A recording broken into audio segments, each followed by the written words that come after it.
Terletak di ujung timur Kabupaten Buleleng, Desa Tembok merupakan salah satu desa yang juga sedang berjuang menghadapi pandemi.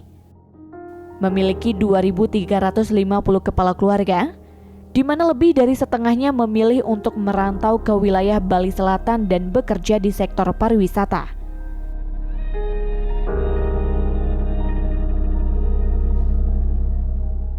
Namun masa pandemi membuat pariwisata di Bali pada tahun 2020 porak-poranda.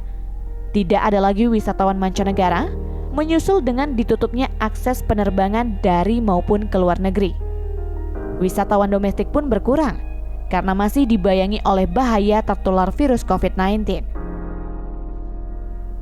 Keadaan ini memaksa sebagian besar masyarakat Bali yang menggantungkan hidupnya di sektor pariwisata harus kembali memutar otak untuk mencari alternatif sumber penghasilan yang baru. Salah satu jalan keluar yang diambil adalah dengan kembali ke kampung halaman. Begitu pula dengan masyarakat Desa Tembok.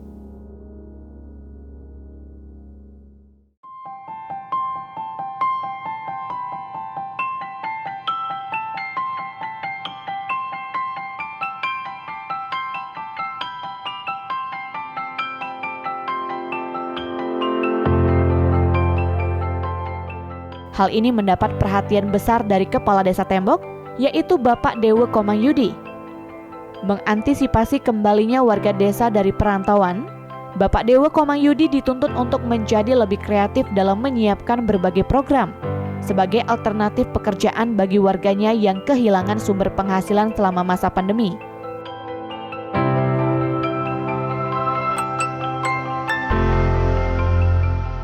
Lewat program Padat Karya Tunai, Bapak Dewa Komangyudi bersama jajaran pemerintah desa menyiapkan berbagai macam bidang pekerjaan, mulai dari bidang kesehatan, lingkungan, validasi data, konveksi, hingga pertanian.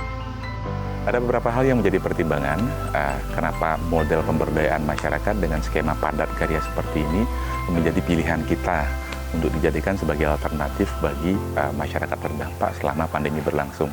Nah, yang pertama, tidak semua masyarakat terdampak, tidak semua klaster masyarakat ini bisa kita akomodasi melalui jaring pengaman sosial atau JPS yang disediakan oleh pemerintah. Nah, beberapa jaring pengaman sosial seperti bantuan sosial tunai atau BC dari Kementerian Sosial, sembako COVID dan bantuan lainnya bahkan harus mensyaratkan bahwa seseorang harus terdaftar dalam data terpadu kesejahteraan sosial atau DTKS yang mana merupakan data database masyarakat miskin yang dikelola oleh Kementerian Sosial. Nah, tidak semua orang bisa masuk dalam data tersebut. Terlebih dalam pandemi ini, masyarakat yang terdampak tadinya memang tidak tercluster dalam data DTKS tadi. Nah, artinya akan selalu ada golongan yang tidak mampu terakomodasi ke dalam kanal-kanal bantuan yang disediakan oleh pemerintah. Nah, itu yang pertama. Yang kedua, ketidakpastian akhir dari pandemi ini tentu akan berpotensi menimbulkan social security kepada masyarakat, khususnya mereka yang terdampak. Nah, karena pandemi ini yang tidak tahu kapan endingnya akan menimbulkan risiko bahwa seseorang sangat mungkin akan kehilangan pekerjaan atau bahkan tidak akan memiliki penghasilan dalam waktu yang sama sekali tidak bisa kita tentukan kapan berakhir dan lain sebagainya. Nah, dari hal-hal tadi harus dibuat sebuah skema untuk mengakomodasi masyarakat yang tidak bisa diakomodasi melalui kanal bantuan yang disediakan pemerintah, sehingga mereka bisa menikmati atau memperoleh akses yang semestinya mereka manfaatkan, yang seharusnya mereka terima. Nah, salah satu caranya adalah menyediakan pekerjaan, sehingga mereka juga bisa memiliki alternatif penghasilan sembari menunggu ketidakpastian situasi dari pandemi ini.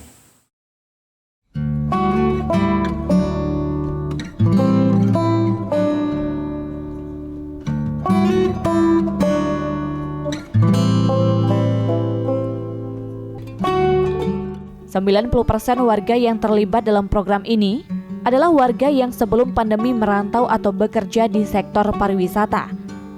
Dimulai sekitar bulan Maret dan April 2020, desa menyediakan 25 alternatif pekerjaan, Hal ini semata-mata untuk memberi ruang kepada mereka yang tidak serta-merta mampu beradaptasi dengan mudah untuk mengambil pekerjaan atau profesi-profesi baru yang bertolak belakang dengan keseharian mereka sebelum pandemi. Jadi dengan adanya alternatif pekerjaan yang lumayan banyak yang kami offer atau sediakan ke mereka, saya harap bisa menjadi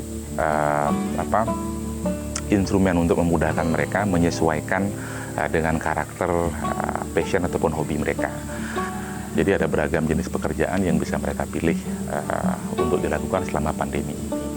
Nah, total yang sudah bekerja kalau kita akumulasi sampai dengan akhir tahun ini adalah 181 orang.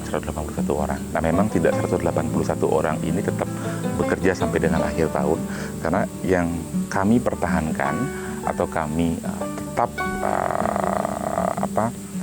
sediakan pekerjaannya adalah di sektor pertanian.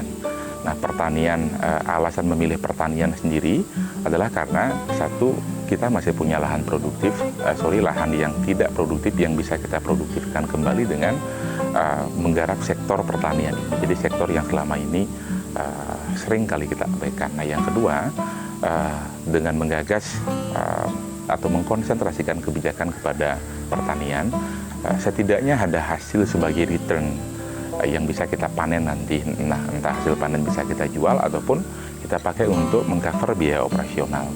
Nah, mereka yang bekerja diupah dengan sistem harian. Di awal ada yang kami upah 70.000 sampai 85.000 per hari. Jadi kalau mereka bekerja setengah hari kerja, mereka kita upah 35.000 sampai dengan 40.000. Begitu. Nah, cuman semakin kemari karena kondisinya juga, terutama kondisi resources kita di desa, yang saya maksud resources adalah kemampuan keuangan kita di desa, sehingga kita putuskan untuk membayar setengah dari upah tersebut dengan jam kerja yang kita kurangi atau setengah hari juga.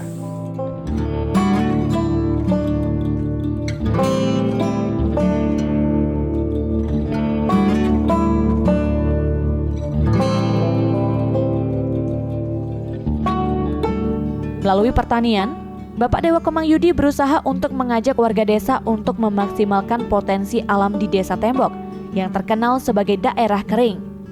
Semua potensi alam itu bisa dimaksimalkan dengan memberdayakan masyarakat yang terdampak dan tidak bekerja.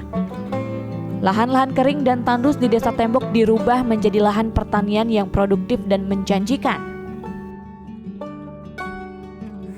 Salah satu kendala major bagi kita tentu keterbatasan anggaran atau budget yang bisa kita manage atau kelola untuk memastikan mereka-mereka yang terdampak langsung, yang tidak bekerja dan sangat membutuhkan pekerjaan untuk bisa survive dalam kondisi ini, agar bisa bertahan setidaknya sampai akhir tahun 2020 ini setidaknya, meskipun selanjutnya bisa kita sambung di 2021. Jadi yang pertama keterbatasan anggaran, yang kedua saya lihat masih ada ketidaksamaan visi, strategi, kebijakan dalam memanage situasi ini. Jadi saya harap sih ke depan pemerintah bisa lebih mengkaji ulang kebijakan-kebijakan ataupun policy yang akan diambil dalam menghandle situasi ini. Jadi jangan malah agar konsentrasinya selalu bantuan sosial tunai, bantuan langsung tunai dan lain sebagainya yang sangat potensial menjadi pemicu permasalahan atau konflik-konflik sosial antara kami dengan masyarakat. Tetapi yang harus dibangun adalah apa yang bisa kita lakukan dalam situasi ini. Nah, saya rasa salah satu tujuan besar pemerintah, terutama hal substantif yang diamanatkan dalam Undang-Undang Desa adalah kenapa dana desa juga digelontorkan, salah satu tujuannya adalah untuk meminimalisasi urbanisasi. Nah, sekarang tanpa program yang hebat sekali, tanpa anggaran yang sangat besar, situasi yang kita harapkan atau visi yang kita cita-citakan sebenarnya sudah terjadi. Jadi masyarakat kembali pulang ke kampung halaman. Nah, pada saat mereka kembali, saya rasa sudut pandang kita yang harus kita rubah, bahwa mereka bukan beban sosial tetapi surplus SDM yang memang harus diberdayakan dengan mengacu kepada potensi yang ada di setiap desa. Nah, kalau bisa kita samakan persepsi, visi, dan kebijakan dalam menangani situasi ini, saya rasa tidak ada masalah. Artinya, desa yang punya keberlimpahan sumber daya alam seperti ikan, laut, kemudian potensi alam lainnya seperti kelapa, mete. Saya ambil contoh di Tembok, itu bisa kita maksimalkan dengan memberdayakan masyarakat yang terdampak dan tidak bekerja. Nah, sehingga potensi konflik sosial tentang ada yang dapat dan ada yang tidak tadi bisa kita minimize atau kita redam. Jadi cash transfer boleh sepanjang kita tentukan atau kita spesifikasikan kriterianya. Seperti misalnya lansia yang tidak mampu. Lansia yang sebelumnya menjadi tanggungan hidup dari mereka yang terdampak, tetapi karena pandemi ini memberikan dampak kepada si penanggung sehingga mereka tidak bisa melakukan kewajiban sebagaimana mestinya. Yang ketiga, penyandang disabilitas berat. Kemudian penyandang masalah kesejahteraan sosial lainnya. Nah, mereka-mereka yang tidak punya kemampuan atau ability secara fisik untuk menghidupi diri mereka sendiri, saya rasa tepat untuk dibantu dengan model cash transfer seperti ini. Tetapi masyarakat yang masih produktif, yang masih bisa kita berdayakan untuk melakukan banyak sekali hal, harus dibuat skema yang berbeda. Nah, skema yang saya maksud adalah memberikan mereka alternatif pekerjaan. Nah, dengan catatan disesuaikan dengan potensi di masing-masing wilayah, desa, dan lain sebagainya.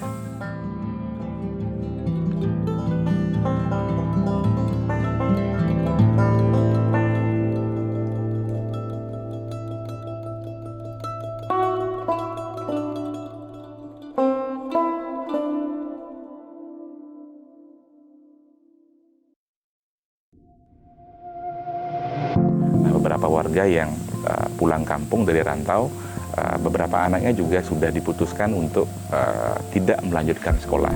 Tetapi harapannya ada upaya yang bisa kita lakukan bersama di tengah segala keterbatasan ini.